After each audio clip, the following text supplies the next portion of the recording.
Fala galera, bem-vindos a mais um vídeo do canal Vida Engenharia. Um inscrito me mandou a seguinte pergunta: qual pilar é melhor, o pilar redondo ou o pilar retangular? Se você pretende construir e também tem esta dúvida, não deixe de acompanhar este vídeo até o final e roda a vinheta!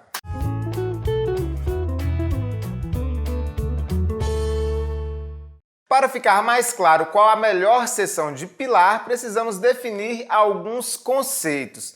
Primeiro, que a engenharia não trabalha com o termo melhor de forma absoluta.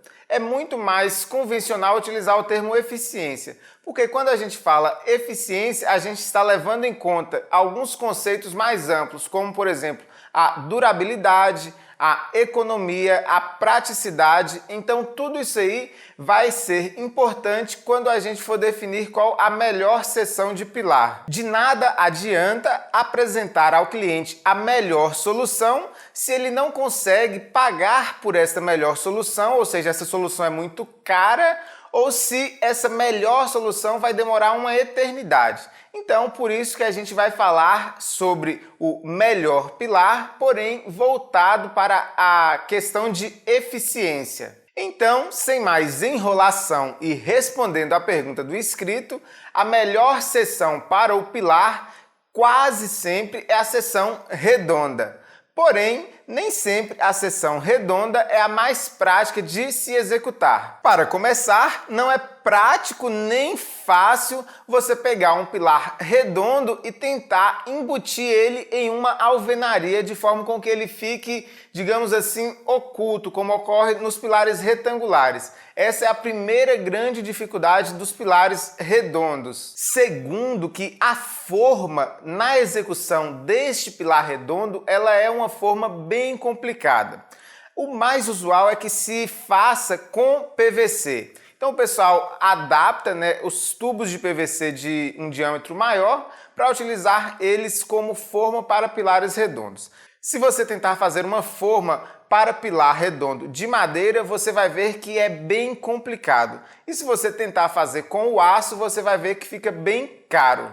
O terceiro ponto a ser considerado nas edificações é o encabeçamento dos pilares, a parte onde o pilar se encontra com as vigas. Fazer isso em um pilar redondo, justamente porque a forma do pilar redondo é complicada, na hora de embutir essas vigas, na hora de encaixar essas vigas nos pilares, a coisa se torna mais complicado ainda. Em alguns locais, a utilização de pilares redondos é altamente recomendado, principalmente nos locais onde o pilar está sujeito a efeitos de torção.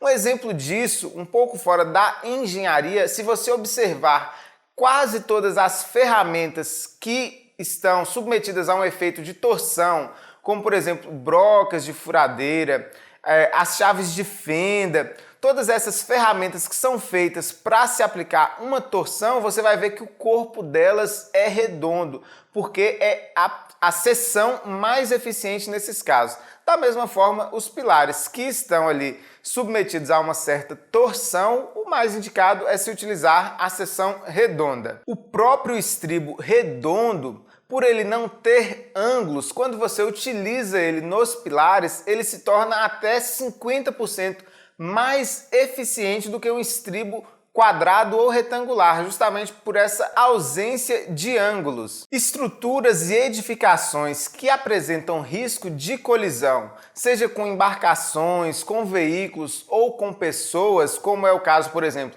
de pontes sobre rios navegáveis ou pontes sobre o mar, que estão sujeitas ao choque de embarcações. O caso de algumas salas ou alguns salões com grande aglomeração de pessoas, que essas pessoas possam estar esbarrando, e o caso de garagens, todos esses casos que envolvem risco de colisão, é muito indicado o pilar de seção redonda, porque pela ausência de quinas, caso ocorra uma possível colisão, o risco de danos neste elemento, no pilar, ele é reduzido. Nos edifícios que têm pavimentos de garagem e pavimentos tipo, a gente entra numa grande sinuca de bico. Por quê? Na garagem é indicado utilizar os pilares de seção redonda. No restante das edificações, a seção retangular é mais indicada porque é mais fácil de embutir na alvenaria e mais fácil de executar. Só que a transição desses elementos da seção redonda para a seção retangular é bem complicado. Por isso, geralmente, quando se utiliza essa solução, nas garagens, os pilares eles são superdimensionados para que essa transição ocorra de maneira mais favorável. Então, se o pilar redondo ele é tão bom, porque na maioria das obras nós utilizamos os pilares quadrados ou retangulares? Justamente porque os pilares quadrados ou retangulares são bem mais fáceis de serem executados. Para finalizar este vídeo, eu gostaria de deixar uma dica. Sempre que você utilizar um pilar de seção redonda, você tem que utilizar no mínimo 6 barras longitudinais. Se, por exemplo, você utilizar apenas 4 barras longitudinais, você vai perder muita eficiência neste seu pilar. Ele vai estar trabalhando praticamente como se fosse uma seção retangular e você vai estar tendo ali áreas de concreto subutilizadas. Eu vou colocar aqui uma foto que eu registrei aqui na cidade.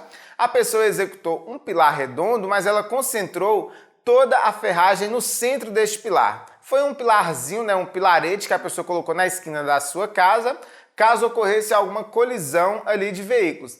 E isso de fato ocorreu. Neste ponto teve uma colisão. E aí a gente observa que por falha na elaboração aí do projetinho deste pilar, a pessoa, não sei por que, concentrou todas as armaduras longitudinais no centro do pilar e aí a eficiência do pilar foi lá para baixo. Se você gostou do vídeo, não deixe de clicar no joinha e de se inscrever no canal. O Vida Engenharia está cada dia mais crescendo graças à sua ajuda. Vejo vocês em breve, não deixe de assistir aos vídeos anteriores e fui!